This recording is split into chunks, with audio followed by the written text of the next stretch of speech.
Hi, everybody. I'm Charlie James, News Radio 560 WVOC in Columbia's Morning News. We got a great glimpse last week into a Barack Obama presidency with Joe the plumber, and when he told Joe that he wanted to spread the wealth around. You remember that? Spread the wealth around. Well, that took off like a firestorm. Everybody was outraged over that. But let me tell you something, folks. It goes so much deeper than an economic policy. It is an overall philosophy of the left to spread the wealth around, not just in money, but in every aspect of life. Every aspect of life.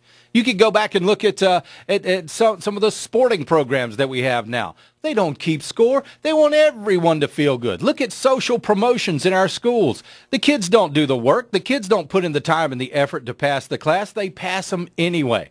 Look at this economic bailout. People that knowingly got mortgages that they couldn't afford, and now the government's going to bail out. Whatever happened to personal responsibility in this country? Whatever happened to taking care of yourself, to looking out for yourself, to making sure that you did the right thing? Whatever happened to that?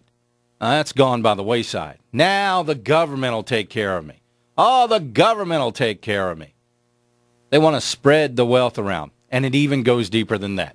If we start peeling back the layers of the onion, we find deep down in there, hidden, a little thing called the fairness doctrine.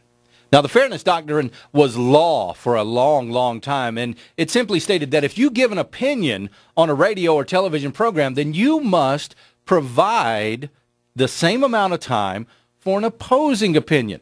Well, that law was repealed a few years back, and all of a sudden you saw a huge spring up of shows like the Rush Limbaugh program, wildly successful, the #1 radio program in all of America. In fact, you can argue to say the #1 radio program in the history of radio.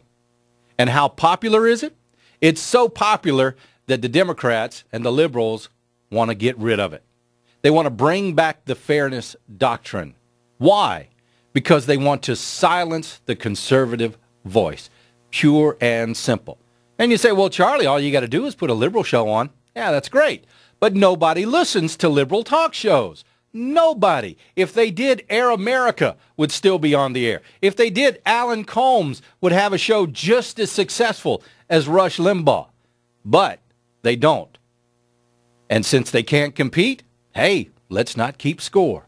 Let's make it fair for everybody. Now, how does this hurt radio?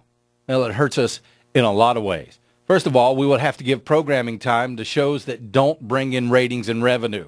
And I hate to tell you this, folks, radio is driven by ratings and revenue. Rush Limbaugh, the most listened to radio show in all of America, brings in a lot of money for every radio station that he's on. Glenn Beck brings in a lot of money for every radio station he's on. Michael Savage brings in a lot of money for every station that he is on.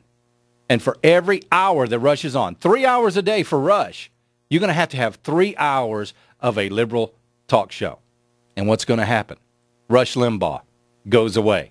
Glenn Beck goes away. Michael Savage goes away. This show goes away. The fairness doctrine. Just another way the liberals want to spread the wealth around.